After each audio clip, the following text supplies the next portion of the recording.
এক গ্রুপ বলতেছে যে আমরা প্রথম বদরের যুদ্ধে নেমেছি, গনিমতের মাল আমরা বেশি পাবো। আরেক গ্রুপ বলতেছে আমরা রাসূল সাল্লাল্লাহু আলাইহি সাল্লামকে পাহারা দিয়েছি, আমরা বেশি পাবো। আরেক গ্রুপ বলতেছে আমরা বন্দীদেরকে একত্র করেছি, গনিমতের মাল সংগ্রহ করেছি, যুদ্ধ করেছি, আমরা বেশি পাবো। ঝগড়া আর ঝগড়া। আল্লাহ রাসূলের কাছে বিষয়টা গেল কি, আল্লাহ উখবিরুকুম বিআফদালা মিন দারাজাতি সিয়ামি ওয়াস সালাতি ওয়াস সাদাকা। এখানে শুরুতে মেথড অফ টিচিং, রাসূল সাল্লাল্লাহু আলাইহি ওয়াসাল্লাম সাহাবীদেরকে কিভাবে শেখাতেন সেই শেখানোর পাঠদান পদ্ধতি আজ পর্যন্ত পৃথিবী অবাক বিস্ময়ে অভিভূত হয়ে সেদিকে তাকিয়ে আছে অপলক নেত্রে। কোন কোন সময় রাসূল সাল্লাল্লাহু আলাইহি ওয়াসাল্লাম প্র্যাকটিক্যাল দেখায় বলতেন হাদিসের মধ্যে, বইস্তু আনা ওয়া সাআ কাহাতাইন, আমি আর কিয়ামত এত কাছাকাছি। হাদিস বলার সময় দুটো আঙ্গুল দেখাইলেন, কত কাছাকাছি। এটা মেথড অফ টিচিং। আবার কোন সময় তিনি লেখা দেখায় বলতেন, খাত্তা খুতুতান, রেখা আঁকতেন, অঙ্কন করে এরপরে বলতেন এটা সিরাতে মুস্তাকিম, এটা ভুল পথ। আবার কখনো রাসূল সাল্লাল্লাহু আলাইহি ওয়াসাল্লাম কোন হাদিস বর্ণনা করার আগে সাহাবীদের সামনে প্রশ্ন করতেন। শুধু কেবল আল্লাহ রাসূল কিছু বক্তব্য দিয়েছেন এভাবে না, বক্তব্যগুলো মানুষ জাতি হৃদয়ঙ্গম করতে পারে, হৃদয়ের গভীরে এফেক্ট করে, সেভাবে তিনি বলতেন। তার বলার পদ্ধতি ছিল সেই যুগে, যেই যুগে তেমন কাগজ কলম ছিল না, মানুষ হাড়ের উপর গাছের পাতায় লিখতেন, সেই যুগে তার পদ্ধতি ছিল অভিনব পদ্ধতি। তিনি প্রশ্ন করতেন। কেন প্রশ্ন করতেন? অর্থাৎ খাবারের আগে ক্ষুধা লাগা চাই, পান করার আগে তৃষ্ণা লাগা চাই। যদি কোনো ব্যক্তির ক্ষুধা নাই এরপরে শুধু খাচ্ছে, তাহলে তার ডাইজেস্ট ভালো হবে না, পেটে রোগ দেখা দেবে। ক্ষুধা লাগা প্রয়োজন। মানুষের মধ্যে আগ্রহ সৃষ্টি করার পর আল্লাহ রাসূল কথা বলতেন। রাসূলের একটি হাদিস বলা হবে, আমি সেটা গুরুত্ব দিব না, ভ্রুক্ষেপ করব না, আগ্রহ করব না, এটা হাদিসে রাসূলের সাথে বেয়াদবি হয়। রাসূল সাল্লাল্লাহু আলাইহি ওয়াসাল্লাম প্রশ্ন করেছেন, আল্লাহ উখবিরুকুম বিআফদালা মিন দারাজাতি সিয়ামি ওয়াস সালাতি ওয়াস সাদাকা, আমি কি তোমাদেরকে এমন একটি আমলের কথা বলবো যেই আমলটির মর্যাদা হচ্ছে নফল নামাজ, নফল রোজা এবং সাদাকার চাইতে বেশি। এই আমলটার মর্যাদা যে কত বেশি তা কল্পনা করা মুশকিল। সাহাবায়ে কেরাম জানতেন যে নেক আমলের মধ্যে নফল নামাজের মর্যাদা বেশি, কারণ আল্লাহ রাসূল বলেছেন আস-সালাতু ইমাদুদ্দিন, নামাজ হচ্ছে দ্বীন ইসলামের স্তম্ভ, খুঁটি। আরেক riwayate এসেছে যে লা তাজালু আবদি ইয়াতাকাররাবু ইলাইয়া বিন নওয়াফিল, আল্লাহ তাআলা বলেছেন আমার বান্দা যখন নফল আমল করা শুরু করে, নফল নামাজ পড়া শুরু করে, তো নফল নামাজ পড়ার কারণে সে আমার কাছাকাছি হতে থাকে। ইয়াতাকাররাবু ইলাইয়া, আমার এত কাছে হয়, হাত্তা উহিব্বাহু, এমনকি আমি আল্লাহ ওই বান্দাকে ভালোবাসতে শুরু করি।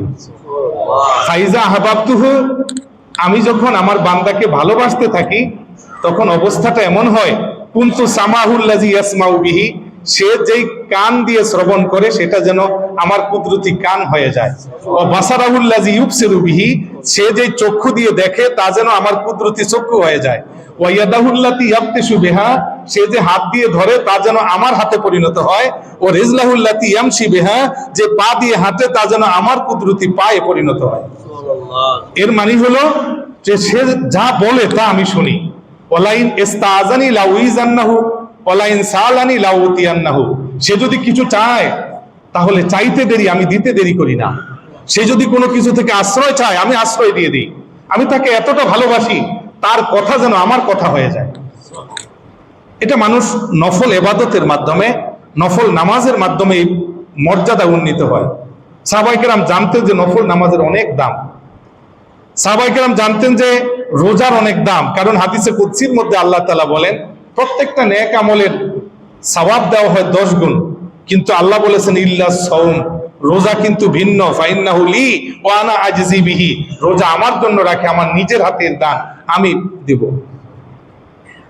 সাহাবায়ে কেরাম জানতেন যে সদকার মূল্য অনেক, কারণ কোরআন শরীফের মধ্যে আছে আল্লাহ তাআলা বলেন মাসালুল লাযিনা ইউনফিকুনা আমওয়ালাহুম ফি সাবিলিল্লাহি কামাসালি হাব্বা, যারা আল্লাহর পথে দান করে, সে একটা টাকা দান করলো, সে যেন একটা বীজ বপন করলো, রোপণ করলো। যে বীজ থেকে একটা গাছ হবে, ওই গাছ থেকে 7টা শীষ হবে, প্রতিটি শীষের মধ্যে 100টা করে আটি হবে, 100টা করে ফল হবে, অর্থাৎ 1 টাকায় কমপক্ষে 700 টাকার সওয়াব হবে। আল্লাহু ইউদাইফু লিমান ইয়াশা, বান্দার ইখলাস, নিয়ত এবং মনের ভাব অনুযায়ী 1 টাকায় তার জন্য আমলনামায় 700 টাকার বেশিও সওয়াব হতে পারে। সাহাবায়ে কেরাম জানতেন নামাজের অনেক ফজিলত, রোজার অনেক ফজিলত, সাদাকার অনেক ফজিলত, কিন্তু আল্লাহ রাসূল সাল্লাল্লাহু আলাইহি ওয়াসাল্লাম আজকে বললেন আমি এমন একটি আমলের কথা বলবো যেই আমলের মর্যাদা নফল নামাজের চেয়ে বেশি, রোজার চেয়ে বেশি এবং সাদাকার চাইতেও বেশি। এজন্য আল্লাহ রাসূল প্রশ্ন করলেন বলবো কি? ক্বালু বালা ইয়া রাসূলুল্লাহ। সাহাবায়ে কেরাম বললেন যে হে আল্লাহর রাসূল অবশ্যই বলবেন। ক্বালা ইসলাহু যাতিল বাইন। আল্লাহ রাসূল বললেন দুইজন ব্যক্তির মধ্যে যখন বিরোধ তৈরি হয়, দূরত্ব সৃষ্টি হয়, মনের মধ্যে যখন দুইজনের মধ্যে মনোমালিন্য দেখা দেয়, এই অবস্থায় তাদের দুইজনকে যদি মিলাইয়ে দেওয়া যায় তাহলে এই নেক আমলগুলোর চাইতে বেশি সওয়াব। ইসলাহ জাতিল বাইন ও ফাসাদ জাতিল বাইনে আল হালেকা। দুইজনের মধ্যে যদি বিদ্বেষ থাকে তাহলে দেখতে দেখা যায় মনের মধ্যে একটু বিদ্বেষ, আরেকজনকে শুধু দেখতে ভালো লাগে না, এমনি দুইজনই নামাজ পড়ে, রোজা রাখে, হজ করে, জাকাত দেয়, এমনও হতে পারে এই বিদ্বেষের কারণে তার নামাজ শেষ, রোজা শেষ, হজ নাই, জাকাত নাই, কিচ্ছু নাই। নবীজি বলেন ফাসাদ জাতিল বাইনে আল হালেকা, দুইজনের মধ্যে বিরোধ তাদের নেক আমলকে মুন্ডন করে। আল্লাহ রাসূল বলেন আমি বলি না যে চুল মুন্ডন করে, বরং তার দ্বীন এবং শরীয়তকে মুন্ডন করে শেষ করে দেয়। সম্মানিত হাজিরিন, কানা রাসূলুল্লাহ সাল্লাল্লাহু আলাইহি ওয়াসাল্লাম ইউহারিস বাইনান নাস লিল ইসলাহি বিআকসা সুরআ। দুইজন ব্যক্তির মধ্যে যদি দূরত্ব পয়দা হতো, রাসূল সাল্লাল্লাহু আলাইহি ওয়াসাল্লাম উদ্বুদ্ধ করতেন যত দ্রুত সম্ভব তাদের মধ্যে মীমাংসা করা, ধীরে ধীরে না, আস্তে আস্তে না, যত দ্রুত সম্ভব মীমাংসা করার জন্য বলতেন। এই জন্য আল্লাহ রাসূল বলেছেন যে এর মর্যাদা হলো রোজা, নামাজ এবং সাদাকার চাইতে বেশি।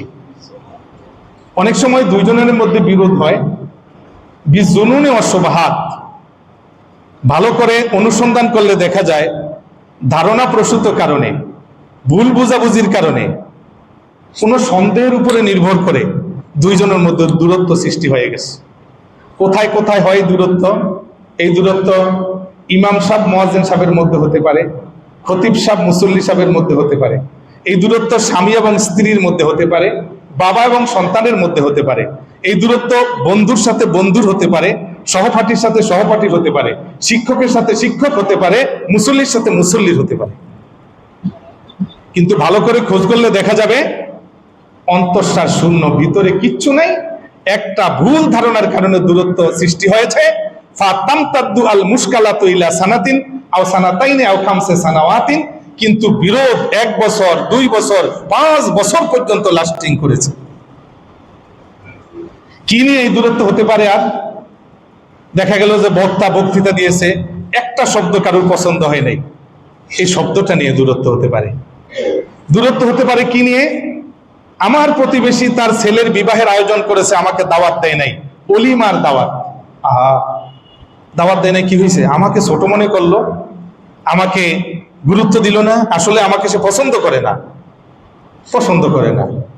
কিন্তু অনুসন্ধান করলে দেখা যাবে যার সন্তানের বিয়ে হয়েছে তাকে জিজ্ঞেস করলে বলবে ভাই হঠাৎ করে বিয়ের আয়োজনটা হয়েছে, আসলে আমার খেয়াল ছিল না, আমার ভুল হয়ে গেছে ভুল।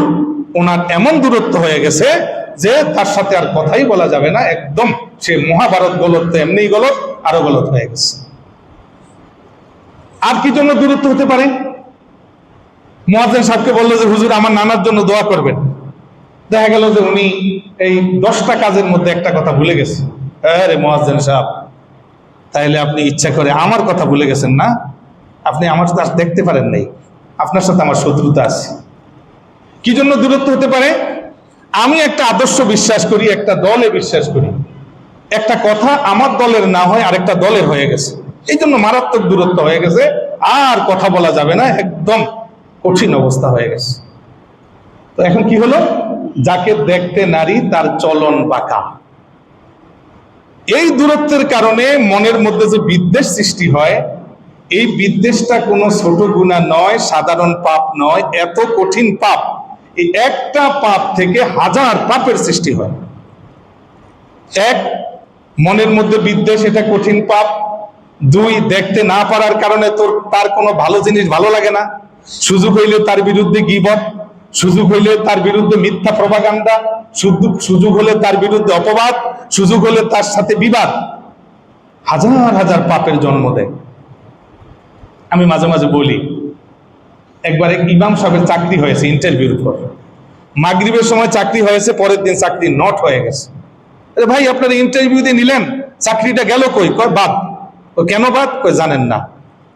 উনি নামাজের মধ্যে সূরায়ে লিইলাফে কুরাইশ, এই কুরাইশ পড়েছে। তারপর পড়ো, অসুবিধা নেই। তো উনি বললেন কি, ফালিয়াবুদু রাব্ব হাযাল বাইতিল্লাযী আত'আমাহুম মিন জু ওয়া আমানাহুম মিন খাউফ। বলে ঠিক আছে, পড়ছে, অসুবিধা কি? আরে না মিয়া, আমাদের আগের ইমাম সাহেব ছিল না? তারপর বলে উনি পড়তো কি? উনি পড়তো ফালিয়াবুদু রাব্ব হাযাল বাইতিল্লাযী আত'আমাহুম মিন জু'in ওয়া আমানাহুম মিন খাউফ। এও গেল কই? আগের হুজুরে যে এও করে উঠতো, এই হুজুরে তো এও বলে নাই, সুতরাং চাকরি নট। আরে বিপদ রে বিপদ, লা ইলাহা ইল্লাল্লাহ। এই এও কি মিলাইয়া বলা সম্ভব? মাঝে মাঝে তো এও বেশ কম হইতেই পারে। সম্মানিত হাজিরিন, আমরা এই বিষয়ে কম পক্ষে কোরআন হাদিস থেকে 10টি দলিল উপস্থাপন করতে চাচ্ছি, যদি আমাদের সময় কভার করে। জানি না আমরা পৌঁছতে পারবো কিনা। একেবারে সঠিক কোরআন হাদিসের যে তথ্যগুলো আছে, শক্তিশালী তথ্য, শুধু আমরা তা বলবো। এক, মাররা ওমর ইবনুল খাত্তাব রাদিয়াল্লাহু তাআলা আনহু আলা উসমান ইবনে আফফান ওয়া হুয়া জালিসুন ফি বাযি আকামিল মাদিনা। একদিন হযরতে ওমর রাদিয়াল্লাহু তাআলা আনহু হাঁটতেছেন, তখন আবু বকর সিদ্দিক রাদিয়াল্লাহু তাআলা আনহুর শাসন আমল, মুসলিম জাহানের খলিফা ছিলেন আবু বকর সিদ্দিক রাদিয়াল্লাহু তাআলা আনহু। হযরতে ওসমান রাদিয়াল্লাহু তাআলা আনহু মসজিদে নববীর পাশ দিয়ে যাচ্ছেন, তো নজর করে দেখেন ওসমান রাদিয়াল্লাহু তাআলা আনহু একটু উঁচু জায়গায় বসা। ফাসাল্লামা আলাইহি ফালাম ইয়ারুদ আলাইহি। ওমর রাদিয়াল্লাহু তাআলা আসসালামু আলাইকুম, ওসমান রাদিয়াল্লাহু তাআলা আনহু জবাব দেয় নাই। কিন্তু উনি ওমর রাদিয়াল্লাহু তাআলা আনহুকে দেখছেন, তার দিকে তাকিয়েও ছিলেন, সালামের জবাবটা দেয় নাই। বাস, কাজ হয়ে গেছে। কি কাজ হয়েছে? আল্লাহু আকবার। ফাযাহাবা ওমর ইলা আবি বকর। ওমর রাদিয়াল্লাহু তাআলা আনহু সরাসরি খলিফা আবু বকর রাদিয়াল্লাহু তাআলা আনহুর কাছে গেলেন, গিয়ে বললেন, ইয়া আবা বকর, মারারতু বে ওসমানা ফাসাল্লামতু আলাইহি ফালাম ইয়ারুদ্দা আলাইয়া।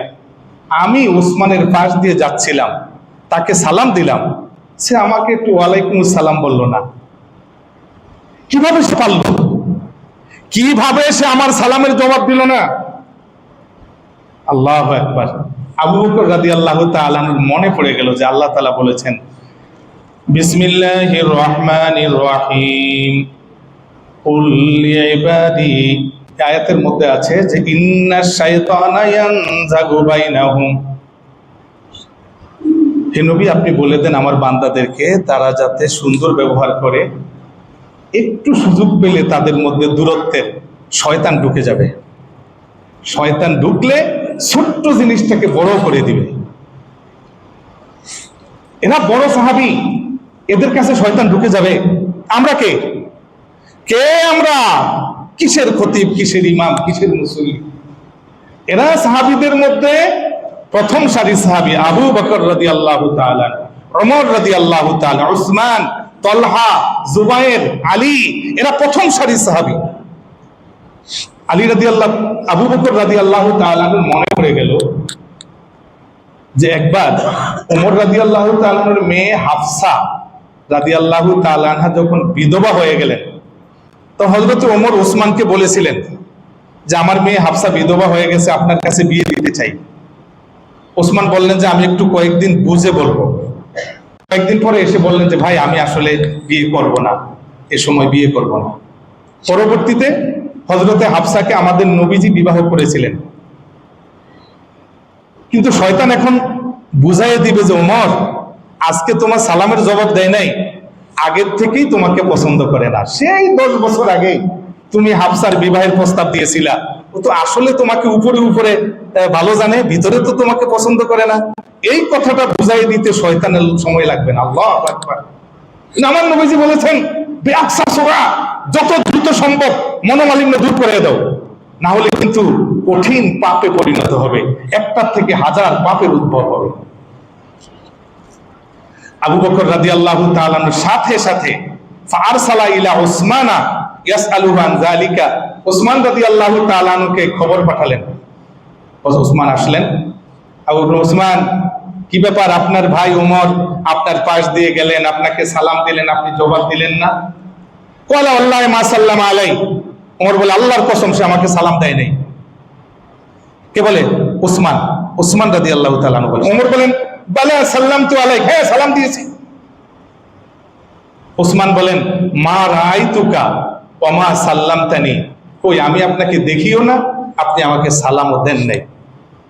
ওমর বলেন এই আলাম তাকুন জালেসান ফি আকামে কাজা ওয়া কাজা, মসজিদে নববীর সামনে অমুক উঁচু জায়গায় আপনি বসা ছিলেন না? কলা ভালো আপনাকে ছিলাম তো। কলা মারারতু বিকা ফাসাল্লামতু আলাইকা ফালাম তারুদ্দা আলাইয়া ওয়া জাআলতা তালহাজুনি বেনজরিকা হাত্তা যাহাবতু, আমি তো তখন যাচ্ছিলাম, আপনি মসজিদে নববীর পাশে বসা, সালাম দিলাম, আপনি জবাব দেন নাই, আমার দিকে তাকিয়ে থাকলেন, আমি যতক্ষণ পর্যন্ত সরে আসলাম। ক্বালা ওয়াল্লাহি মা শাআতু বিকা, ওসমান বলেন আল্লাহর কসম আমি উপলব্ধি করি নাই, ওয়া মা আলিমতু আন্নাকা মারারতা, আমি জানি না যে আপনি সেখানে গিয়েছেন, ওয়ালা সামিতু সাল্লামতা, আপনি সালাম দিয়েছেন তাও আমি শুনি নাই। মূলত ইন্নী মুনশাগিলুন বিশাইইন, আমার মাথায় একটা টেনশন ছিল। মুনশাগিলুন বিশাইইন লা আলতাফিতু হাউলি, আমি ডানে বায়ে কিচ্ছু বুঝি নাই।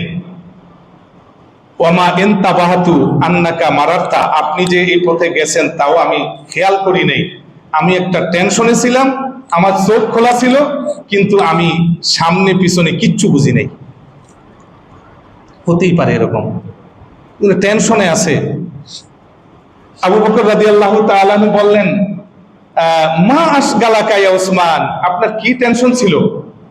উসমান রাদিয়াল্লাহু তাআলা বলেন আশগালানি আন্না রাসূলুল্লাহ সাল্লাল্লাহু আলাইহি ওয়াসাল্লাম তুফিয়া ওয়া ফাতানি আন আসআলাহু ইয়া রাসূলুল্লাহ মান নাজাত। আল্লাহু আকবার। সাহাবীদের সব সময় চিন্তা, বলতেছে আল্লাহ রাসূল সাল্লাল্লাহু আলাইহি ওয়াসাল্লাম ইন্তেকাল করলেন, আমি একটা প্রশ্ন করতে পারি নাই আল্লাহ রাসূল থাকতে, এই টেনশন যে হে আল্লাহ রাসূল আমি কিভাবে নাজাত পাবো, কিভাবে জাহান্নাম থেকে মুক্তি লাভ করব, কিভাবে বেহেশতে যেতে পারবো, এই কথাটা জিজ্ঞেস করা হয় নাই, এই টেনশন আমার মধ্যে কাজ করতেছে, আমি আর কোনো কিছু বুঝি না। ক্বালা আল্লাহি আশগালাকা হাযা শাই, আবু বকর রাদিয়াল্লাহু তাআলা বলেন সত্যি আল্লাহর নামে বলেন এই ব্যাপার? ক্বালা আল্লাহি মা আলিমতু মান মাররা, আমি জানি না যে কে আমার পাশে দিয়ে গেছে, আমি তো টেনশনের মধ্যে। ক্বালা আম্মা আম্মা আনা ফাকাদ সাআলতু রাসূলুল্লাহ সাল্লাল্লাহু আলাইহি ওয়াসাল্লাম, আমি কিন্তু এই প্রশ্নটা আল্লাহ রাসূলকে করেছিলাম, আমি জিজ্ঞেস করেছিলাম ইয়া রাসূলুল্লাহ মান নাজাত, তখন আল্লাহ রাসূল বললেন মান কাবেলা মিন্নি আল কালিমাতাল্লাতী আরাজতুহা আলা আম্মি ফাহিয়া লাহু নাজাত, আমি আমার চাচার কাছে যেই কালেমা আরজ করেছিলাম, এই কালেমা লা ইলাহা ইল্লাল্লাহকে যে মজবুত করে ধরে রাখবে সে নাজাত পাবে। আমরা সংক্ষেপে এই হাদিসে কি দেখলাম, যে আবু বকর রাদিয়াল্লাহু তাআলা আনহু দুইজনের বিরোধ দূর করতে দেরি করেন নাই, সাথে সাথে মীমাংসা করে দিলেন যে কেন সালামের জবাব দেয় নাই। ওমর রাদিয়াল্লাহু তাআলা আনহু বুঝতে পেরেছেন। 2, আব্দুল্লাহ ইবনে ওমর রাদিয়াল্লাহু তাআলা আনহু বর্ণনা করেন বনু তামিম গোত্রের একটা প্রতিনিধি দল রাসূল সাল্লাল্লাহু আলাইহি ওয়াসাল্লামের কাছে এসেছেন। শুধু অনুবাদ করে যাচ্ছি। আল্লাহ রাসূল সাল্লাল্লাহু আলাইহি ওয়াসাল্লামের কাছে কোনো প্রতিনিধি দল আসলে রাসূল তাদের একজনকে আমির বানিয়ে দিতেন, একজনকে নেতা বানিয়ে দিতেন। তো এরা এসেছে, আল্লাহ রাসূল বললেন মান সাইয়্যিদুকুম, তোমাদের সর্দার কে, নেতা কে? ক্বালু আলা ইবনুল হাদরামি, কয় যে আলা ইবনে হাদরামি। তো আল্লাহ রাসূল বলেন আহুয়া কামা তাকুলুনা, লোক কেমন? কারণ নেতা তো যে সে হতে পারবে না, নেতার মধ্যে গুণ থাকতে হবে। সুবহানাল্লাহ। নেতা নেতা মুসল্লিদের সাথে নামাজ পড়বে, নেতা সুখ দুঃখের খোঁজ নিবে, মাঝে মধ্যে মানুষের না খাইয়া থাকলে খাওয়াবে, নেতা তার অধীনস্থ লোকদের সব খোঁজ নেবে। কে তোমাদের নেতা? আলা ইবনে হাদরামি। আল্লাহ নবী বলল কেমন? ইয়া রাসূলুল্লাহ, তার মধ্যে বীরত্ব আছে, মেধাও আছে, কথাও জানে, একটা দোষ আছে। কি দোষ? আলা ইন্না নুবাখখিলুহু, কৃপণ। কৃপণ।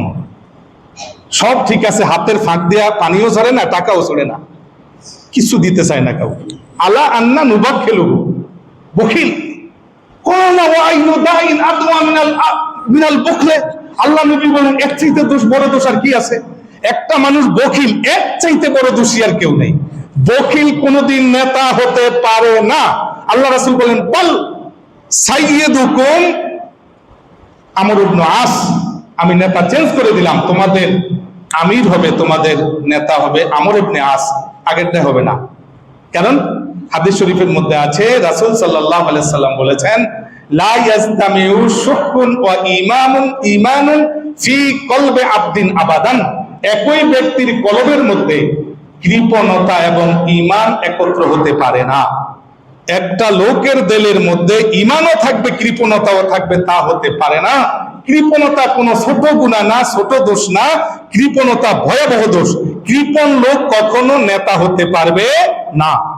আপনি নেতার সাথে রওনা করলেন রাস্তা দিয়ে, সে আপনাকে পানিও খাওয়াবে না, কারণ সে কৃপণ, আর এটা নেতা হওয়ার যোগ্য না। হাদিস শরীফের মধ্যে এসেছে, বর্ণনাকারী সাহাবী হলেন হযরত আব্দুল্লাহ ইবনে জুবায়ের।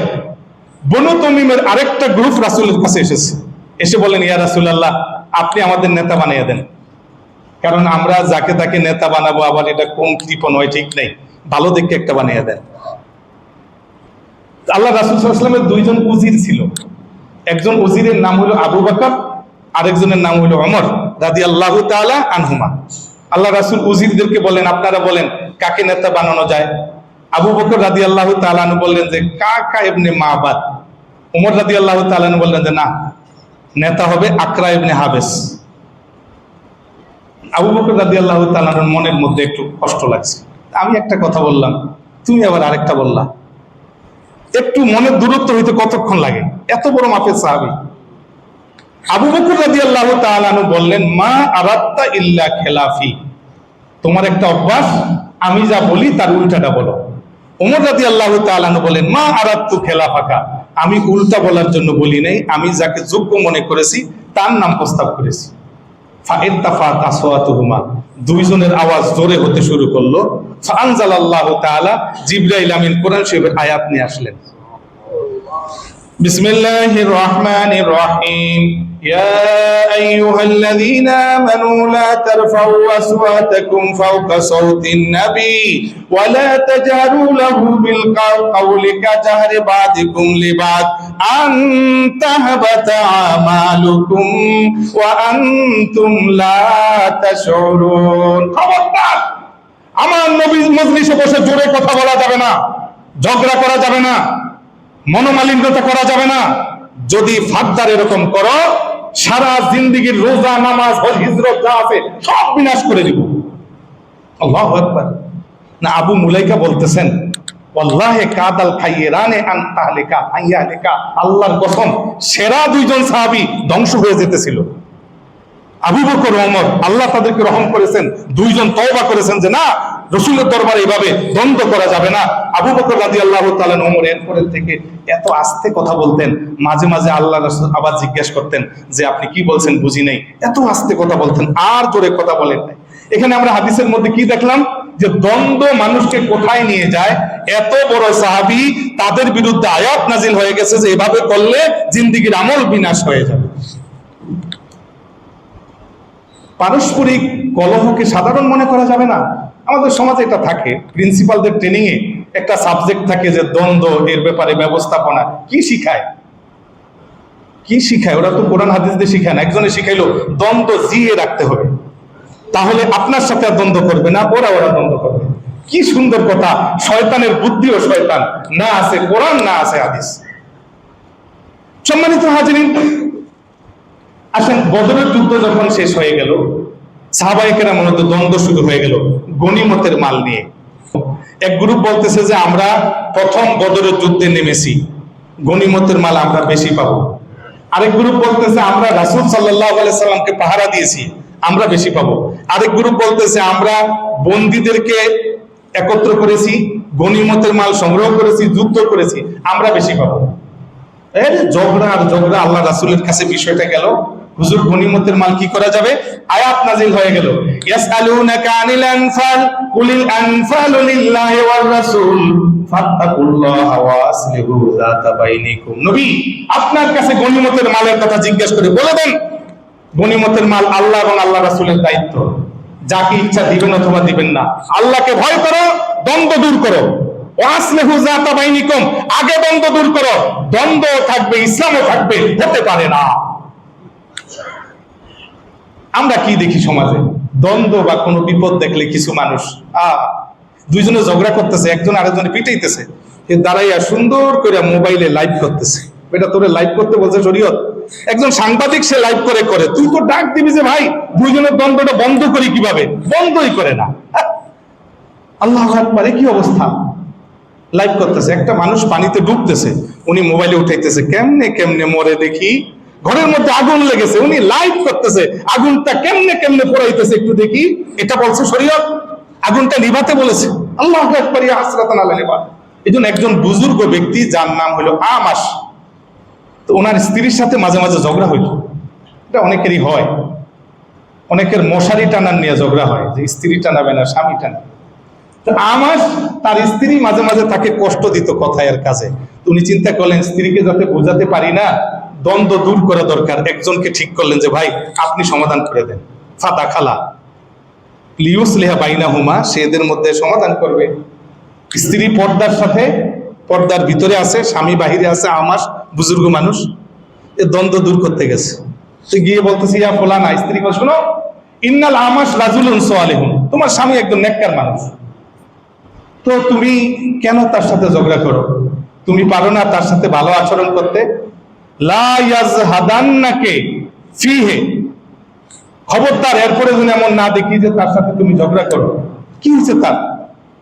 তার হয়তো একটু চোখে দোষ আছে, রাত কানা, রাত্রে চোখে দেখে না, গায়ের রংটা না হয় একটু কালো, পায়ের নলি দুইটা না হয় একটু বাঁকা, হাঁটুর মধ্যে একটু না হয় ব্যথা আছে, এই লোকটা না হয় একটু গরিব মানুষ, এই লোকটা না হয় একটু এই যে সে কথাবার্তা বলার সময় মনে রাখতে পারে না কি বলে, এর মুখের থেকে না হয় একটু দুর্গন্ধই আসে, এইসব সমস্যা আছে। মানে ওই মহিলা যা জানতো না তার চাইতে বেশি বলে দিতেছে। হ্যাঁ রে মানুষ। আমার তখন একটা লাঠি নিয়ে ওরে পিটাইয়া বলতেছে, বাইর হ, তোরে ডাকছিলাম সমাধানের জন্য, আর ও যা জানতো না সেই দোষগুলি তুই বলে দিলি। কিছু লোক আছে ফয়সালা করতে যায়, এত বড় শয়তান, ওই মামলাটাকে আরো ঘুরাইতে থাকে। এরা জাহান্নামী। একমাত্র যারা সঠিক ফয়সালা করে এরা জান্নাতে যাবে, যারা না বুঝে ফয়সালা করে এরা জাহান্নামী, আর যারা ইচ্ছা করে লেন্দি করে এটাকে আরো ঘুরাইতে থাকে অন্য কোন অসৎ উদ্দেশ্যে, এরাও জাহান্নামী, এরা জাহান্নামে যাবে। সম্মানিত হাজিরিন, 6 নাম্বার, রাসূল সাল্লাল্লাহু আলাইহি ওয়াসাল্লাম মসজিদে নববীতে নামাজ পড়বেন। এটা বুখারীর হাদিস। আপনারা জানেন যে রাসূল সাল্লাল্লাহু আলাইহি ওয়াসাল্লাম নামাজের জন্য কত সজাগ থাকতেন। নামাজের আজান হইলে কারোর সাথে কথা বলতেন না। এখন হঠাৎ করে খবর আসলো, ইয়া রাসূলুল্লাহ, মসজিদে কুবা এলাকায় 2 দল মুসলমান ঝগড়া লেগে পাথর মারামারি হচ্ছে, রক্তাক্ত হয়ে যাচ্ছে। আপনারা আমরা হইলে কি বলতাম? আল্লাহ তুমি হেদায়েত দাও, আল্লাহ তুমি ভালো করো। আল্লাহ না, এখনই আমি যাব না। ভাই আপনি একটু জানতো না, না নিজে রওনা করেছেন। দ্বন্দ্ব দেখলে মুসলমানের কি করতে হবে আমার নবী দেখাইছেন। নবী নিজে রওনা করলেন ওদের মীমাংসার জন্য। এদিকে নামাজে রক্ত হয়ে গেছে। বেলাল রাদিয়াল্লাহু তাআলা আনহু বললেন যে ভাই আবু বকর, আপনি একটু নামাজ পড়াবেন, আমি একামত দেব। হ্যাঁ, একামত দিলেন, নামাজে দাঁড়াইছেন। এর মধ্যে আল্লাহ রাসূল এসে গেছেন। এই হাদিসটা আমি আর পুরো বললাম না। এই হাদিস দ্বারা বোঝা গেল যে রাসূল সাল্লাল্লাহু আলাইহি ওয়াসাল্লাম দ্বন্দ্ব নিরসন করার জন্য ফরজ নামাজ মাসবুক হয়েছেন, প্রথম রাকাত থেকে পান নাই। তাহলে 2 জনের মধ্যে ঝগড়া হইলে মুসলমানের করণীয় কি, এটা রাসূল দেখায় গেলেন যে জীবনে যে নামাজের জন্য 1 সেকেন্ড দেরি করেন নাই, তিনি এই দিন কিন্তু নামাজে এসে দেরি হয়ে গেল। এটা হয়েছে। 7 নাম্বার, রাসূল সাল্লাল্লাহু আলাইহি সাল্লাম হযরতে ফাতেমার ঘরে গেলেন। ফালাম ইয়াজিদ আলিয়ান ফিল বাইত, গিয়ে দেখেন আলী রাদিয়াল্লাহু তাআলা আনহু ঘরে নাই। কখন গেছেন? দুপুরে। আরবের মানুষের স্বভাব ছিল দুপুরে তারা ঘরের মধ্যে রেস্টে থাকতেন। সকালবেলা তারা গবাদি পশু নিয়ে, কৃষি সামগ্রী নিয়ে বেরিয়ে যেতেন। আর দুপুরের আগে প্রচন্ড গরম, এই টাইমে তারা ফিরে আসতেন, ঘরের মধ্যে জোহরের আগ পর্যন্ত আরাম করতেন। এ সম্বন্ধে কোরআন শরীফে অনেক আলোচনা আছে, মুসা আলাইহিস সালামের যুগের আলোচনা। আল্লাহ রাসূল জানেন যে এই সময় হযরতে আলী এবং ফাতেমা বিশ্রাম নেবেন। বাসায় গিয়ে দেখেন হযরতে ফাতেমা আছেন, আলী নাই। জিজ্ঞেস করলেন যে আইনা ইবনু আম্মি, আলী কই? ফাতেমা বলে যে আব্বাজান, কানা বাইনি ও বাইনা হুসাই, তার মধ্যে আমার মধ্যে একটু দ্বন্দ্ব হয়েছে। বোঝা গেল যে স্বামী স্ত্রীর মধ্যে মাঝে মাঝে একটু দ্বন্দ্ব হতেই পারে, সব কথা মিলবে এমন না। তারপর কলা ফাঁকা দাবানি ফা খারাজা ওলাম ইয়াকে লেন্দি, সে আমার উপর রাগ করলো, এরপরে সে চলে গেল, আজকে এখানে আরাম করলো না। আল্লাহ রাসূল দেখো তো আলী কোথায় আছে? একজন ব্যক্তিকে বললেন, সে এসে বললেন ইয়া রাসূলুল্লাহ, আলী মসজিদে নববীতে ঘুমাইতেছে। রাসূল সাল্লাল্লাহু আলাইহি সাল্লাম কি করলেন? দেরি করলেন, সাথে সাথে মসজিদে নববীতে গেলেন। গিয়ে দেখেন আলী শুয়ে আছে মাটির উপর। তখনকার যুগে মুসলমানদের পোশাক ছিল এহরামের কাপড়ের মতো, একটা পরিধান করতেন, আরেকটা চাদর গায়ে দিতেন। আলী রাদিয়াল্লাহু তাআলা শুয়ে আছেন, গায়ে দেওয়া চাদরটা এক পাশ থেকে পড়ে গেছে, তার পাঁজর মাটির সাথে লেগেছে, গায়ের সাথে মাটি লেগে আছে। আল্লাহ রাসূল চাদরটা ঝাড়তেছেন আর বলতেছেন কুম ইয়া আবা তুরাব, কুম ইয়া আবা তুরাব। সেদিন থেকে হযরত আলীর উপাধি হলো আবু তুরাব, মাটির বাবা।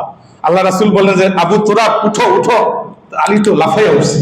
আল্লাহ রাসূল তার হাত ধরলেন, ধরে একবারও বললেন না সাইয়্যিদাতু নিসাই আহলিল জান্নাহর সাথে রাগ করছো, আমার মেয়ের সাথে রাগ করেছো, কিচ্ছু বলেন নাই। হাতে ধরে বাসায় নিয়ে আসছেন, ঝগড়া শেষ। আল্লাহু আকবার, ইয়া কারীম ইয়া আল্লাহ। হাদিস শরীফের মধ্যে আছে শয়তান সাগরের মধ্যে তার আরশ বসায় এবং তার সন্তানদেরকে চারদিকে পাঠায় দেয় ধোঁকা দেওয়ার জন্য। ওরা এসে রিপোর্ট দেয়, যার ধোঁকা বেশি তাকে কাছে নেয়। কি খবর? বলে আমি একজনকে নামাজে ধোঁকা দিছি, নামাজ পড়ে নেই, এটা স্বাভাবিক ব্যাপার। আর কি আমি একজনকে চুরি করাইছি, এটা স্বাভাবিক ব্যাপার। তুমি কি করছো? আমি আর কিচ্ছু করি নাই, স্বামী স্ত্রীর মধ্যে দ্বন্দ্ব লাগাইয়া দিছি। শেষ পর্যন্ত স্বামী তার স্ত্রীকে তালাক 3টা দিছে, এরপরে 30টা দিছে, এরপরে 32টা দিছে, এরপরে বলছে তো 14 গোষ্ঠী সব তালাক, জনমের মতো দিছে, একটা হাতে রাখে নাই। এরপর মৌলবীর কাছে দৌড়াইতে স্যার বলেছে আমার রাগ ছিল, আমি ঠিক করে বলি নাই, যা বলছি তা বলি নাই ইত্যাদি বলে কোন রকম ওই মহিলাকে নিয়ে জেনা করা যায় কিনা এরকম একটা পথ অবলম্বন করতেছে। ইবলিস দাঁড়ায় বলতেছে দোস্ত তাড়াতাড়ি আয়, তোর মাথার মধ্যে মুকুটটা দিয়ে দে, তুই আমার বন্ধু। নে মানতা, দ্বন্দ্ব কোথায় নিয়ে যায়? আল্লাহু আকবার। 9 নাম্বার, এটা দিয়ে শেষ করে দিব যেহেতু সময় হবে না। আয়েশা রাদিয়াল্লাহু তাআলা আনহার অভ্যাস ছিল, খুব দানবীর ছিলেন। মুয়াবিয়া রাদিয়াল্লাহু তাআলা আনহু যখন খলিফা, তখন তিনি মা আয়েশার জন্য 1 লক্ষ টাকা হাদিয়া পাঠাইছেন, 1 লক্ষ দিরহাম। আয়েশা রাদিয়াল্লাহু তাআলা আনহা একদিনে বাদীকে বললেন যে ঝুড়ি নিয়ে আসো, এই ঝুড়ির মধ্যে কিছু মুদ্রা, আরেকটার মধ্যে কিছু মুদ্রা, যাও এতিমখানায় দিয়ে আসো, যাও ছাত্রদেরকে দিয়ে আসো, যাও গরিবদেরকে দিয়ে আসো। সন্ধ্যাবেলায় বাদী বলতেছে আম্মাজান আমরা তো রোজা। বলে হ্যাঁ। বলে যে 1 টাকা দিয়ে যদি একটু গোশত কিনতেন আমরা ইফতার করতে পারতাম। তাহলে আগে বলো নাই, সবই তো শেষ হয়ে গেল।